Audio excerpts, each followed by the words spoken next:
Katekis. Saya tadinya salah buka dari 1 Korintus pasal 1 ayat 11. Seharusnya 1 Korintus pasal 3 ayat 11. Ini yang menjadi landasan perenungan atau refleksi kita di hari reformasi ini. Dan sudah terpampang di depan kita spanduk yang menulis isi dari 1 Korintus pasal 3 ayat 11. Tetapi saya membacakan kembali bagi kamu. Karena tidak ada seorang pun yang dapat meletakkan dasar lain daripada dasar yang telah diletakkan, yaitu Yesus Kristus. Demikian pembacaan firman Tuhan. Tentu kita adalah orang-orang yang berbahagia, sebab kita telah membaca firman Tuhan, renungkan dan melakukan. Kalau kita mencoba mencermat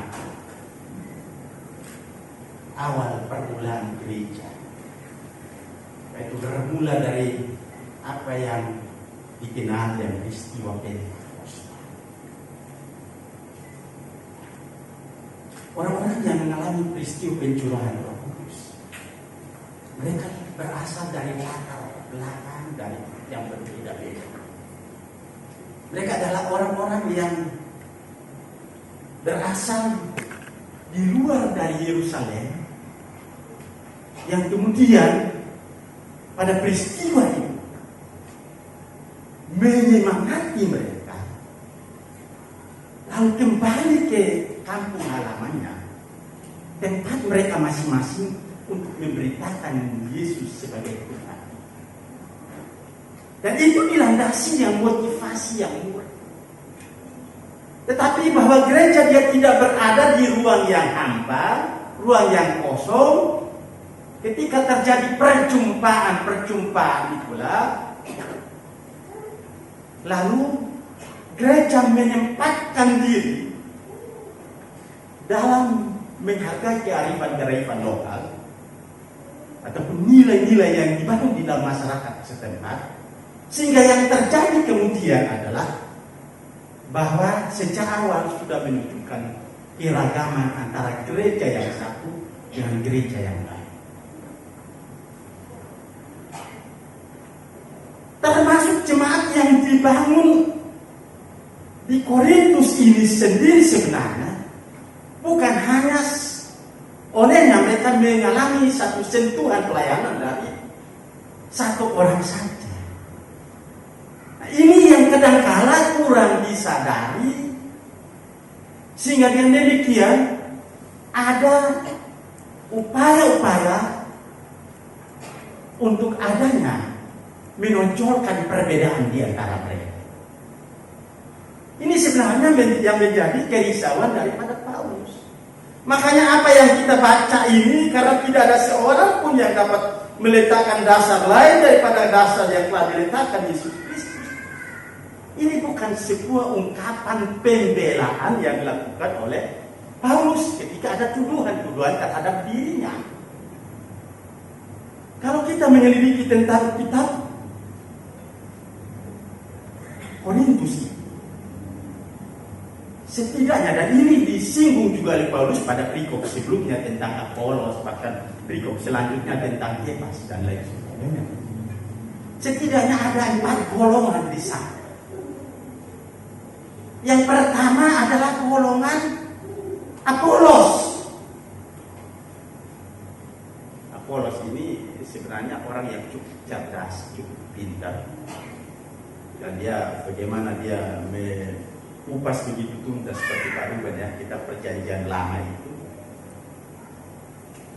Dan begitu yang membuat banyak orang yang tertarik dengan ajaran-ajaran ketika diumumkan dari perjanjian lama di sana. Tapi juga ada menyebut diri sebagai golongan Paulus. Karena memang jemaat Korintus adalah jemaat yang dibangun oleh Paulus.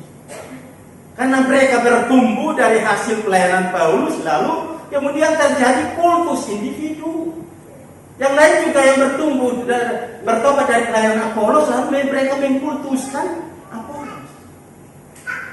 Tetapi juga ada golongan Kefas yang disebut Petrus itu. Tetapi yang keempat adalah yang disebut dengan golongan Kristus. Bukan karena mereka adalah orang-orang yang kalau diukur kualitas imannya lebih dari kelompok-kelompok lainnya, tetapi karena mereka mengklaim bahwa mereka adalah saksi hidup yang pernah berjumpa dengan Yesus, lalu mereka mengklaim bahwa golongan sebagai golongan Kristus. Nah, makanya kalau kita lihat dari jemaat di Korintus ini jemaat yang cukup unik. Jemaat yang sering kali dipuji oleh Paulus, tetapi sekaligus dikecam.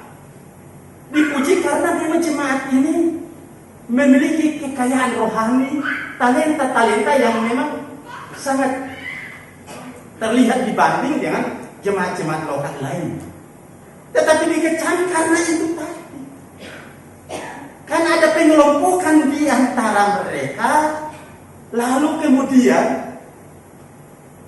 antara kelompok yang ada saling mengklaim memonopoli kebenaran itu.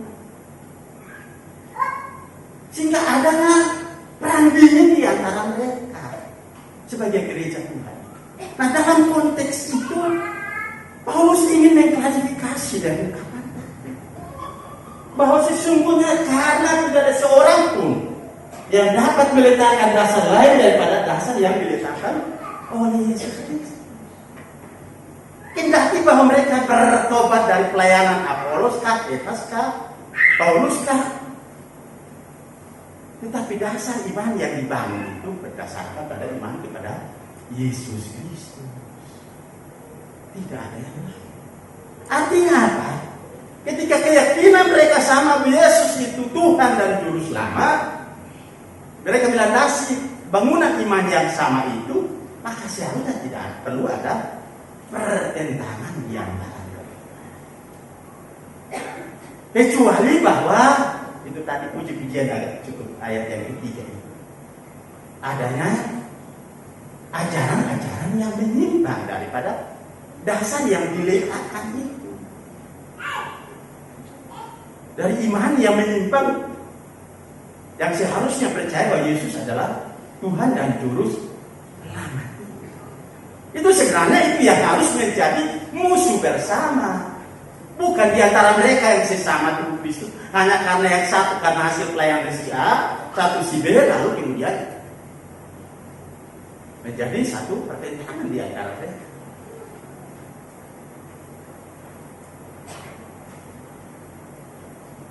Saudara-saudara yang dikasihi di dalam Tuhan Yesus Kristus, apakah gejala apa yang sedang menggejala pada masa itu di tengah-tengah jemaat yang ada di Korintus ini? Apakah di dalam perjalanan gereja ini tidak pernah terjadi lagi pertengkaran, permusuhan, bahkan saling menghakimi di antara gereja-gereja yang ada? Pada 504 tahun yang lalu, tentu Martin Luther meletakkan satu dasar yang benar ketika dia ingin mengembalikan esensi dari ajaran gereja yang benar, ajaran gereja yang didasarkan pada firman Allah, dan memang bahwa pemicunya pada saat itu adalah indulgensia. Sebenarnya indulgensia itu ataupun surat penghapusan dosa itu dipraktikkan sudah sejak abad ke-11.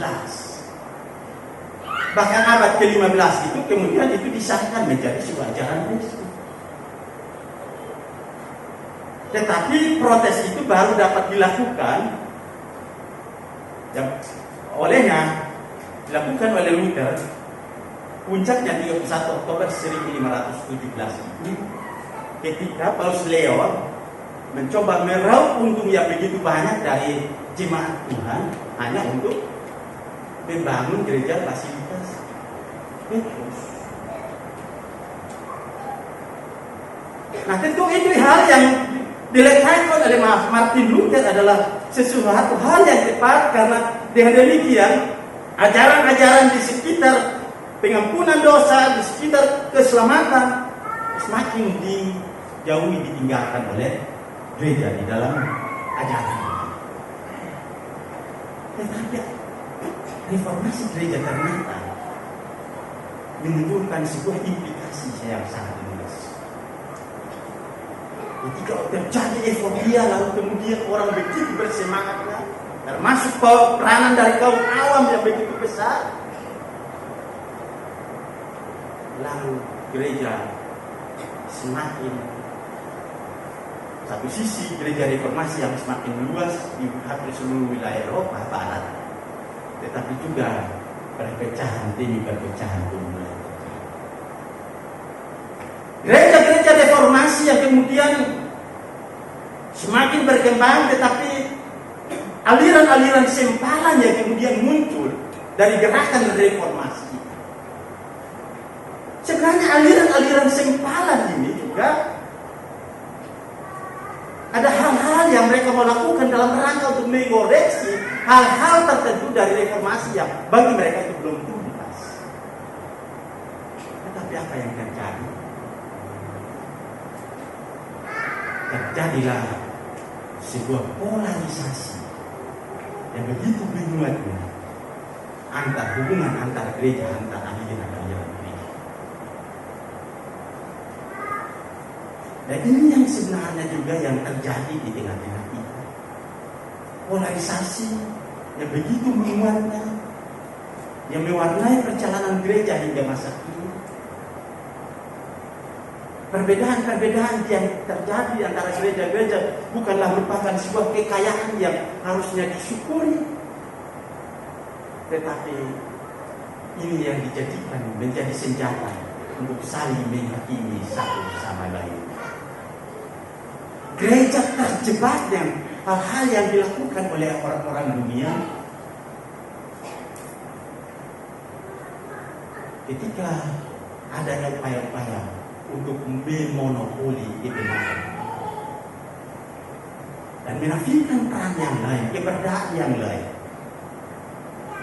Dalam diskusi kelas doktoral itu kan ditekankan kembali oleh Pak Rektor bahwa yang punya teologi, yang punya doktrin itu adalah gereja. STTI kan hanya memperkenalkan doktrin-doktrin yang ada dari gereja-gereja itu. Kemarin diskusi kami di Pasca Sarjana, banyak orang yang kaget yang ternyata minggu lalu ya, dan ternyata ini sekolah teologi hanya mensistematisasi teologi-teologi yang dibangun di gereja. Maka kalau kita bicara dialog, tidak akan pernah ketemu antara satu sama lain. Bahkan dari situlah kita akan cenderung satu menghakimi satu sama lainnya. Sebenarnya dasar kita satu. Dan ini yang mau ditekankan oleh Paulus. Dasar yang dibangun oleh Yesus Kristus, di dalam Yesus Kristus. Itulah dasar iman kita. Selagi orang mengakui Yesus sebagai Tuhan dan Juru Selamatnya, dia adalah saudara kita, bukan manusia. Kita sulit untuk mempertemukan tradisi gereja yang berbeda-beda ini. Tidak akan mungkin. Sampai pada kedatangan Yesus yang kedua kali. Makanya kadang-kala yang kita lihat, dan ini terutama pada kelompok-kelompok orang-orang yang tidak mendalami teologi secara mendasar, kadang-kala untuk adanya upaya klaim diri yang paling benar dan lain sebagainya, termasuk di dalam peribadatan, tata ibadah. Sebenarnya kita lihat bahwa Yesus sendiri, bahkan rasul-rasulnya, tidak pernah mewariskan satu tata ibadah yang baik. Ada dua unsur utama di dalam tata ibadah, sakramen dan firman. Selebih itu adalah unsur-unsur tambahan. Makanya antara orang Kristen yang masak yang satu dan masak yang lainnya, di dalam pola ibadah mereka berbeda. Tetapi yang ada di dalam ibadah itu adalah unsur sakramen dan firman. Nah, ketika seseorang menyadari bahwa sesungguhnya masing-masing memiliki ciri khas dan kekayaan masing-masing, maka seharusnya tidak perlu ada saling menghakimi di antara. Kita tidak pernah mendapat mandat dari kepala gereja untuk menghakimi yang satu dan yang lain. Paulus di dalam Korintus juga menggambarkan, menganalogikan akan gereja Tuhan itu yang dia adalah anggota dari tubuh Kristus yang berbeda fungsinya, tetapi kepalanya hanya satu, yaitu Yesus Kristus. Masing-masing anggota itu dia dapat menjalankan perannya demi untuk hormat kemuliaan nama Tuhan. Ketika kita memperingati Hari Reformasi Gereja yang pada tanggal 1 Oktober tahun 2021 genap berusia 5.004 tahun. Tentu disinilah kita mencoba menghayat kembali panggilan gereja kita di tengah-tengah dunia ini, dalam relasi kita, hubungan kita antara gereja yang satu dan gereja yang lain. Bahwa sesungguhnya kita semua adalah sesama anggota tubuh Kristus yang meletakkan dasar pengakuan iman yang sama, bahwa Yesus adalah Tuhan dan Juru Selamat, sehingga olehnya seharusnya saling menerima dan mengakui satu sama lain. Itu merupakan sebuah keniscayaan. Dalam sejarah gereja Indonesia juga kita tahu bahwa tahun-tahun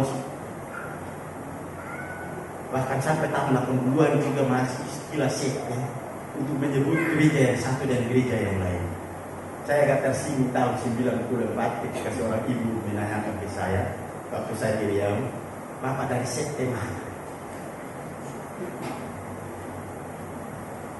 Teman-teman kita dari GPD juga dulu dianggap sebagai sekte oleh gereja-gereja Arus Utara. Jadi ini sebuah hal. Tetapi lalu kemudian seorang ahli sejarah gereja tahun 1976 bahwa sebenarnya itu tidak tepat kita menggunakan istilah itu, karena dengan sendirinya kita meyakini yang lain, sementara kita sama-sama mengaku bahwa Yesus adalah Tuhan dan Juru Selamat. Makanya digunakan istilah aliran, denominasi.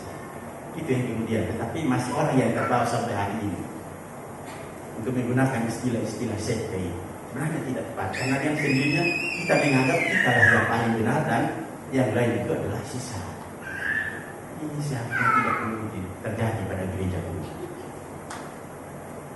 Mari Bapak Ibu Saudara-saudara sekalian, kita terpanggil pada panggilan yang sama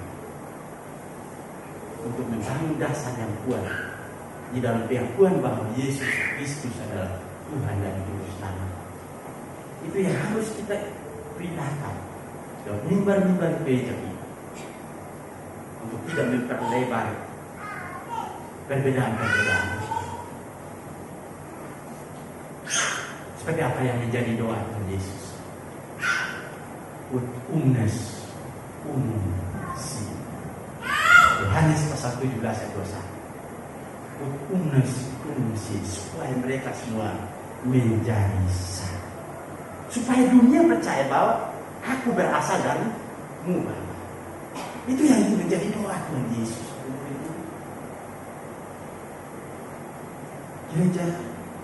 Gereja Reformasi yang lahir dari perjuangan Martin Luther, lalu kemudian diikuti oleh tokoh-tokoh lainnya yang menyadarkan itu banyak orang untuk menyadari hakikat daripada panggilannya di tengah-tengah dunia ini.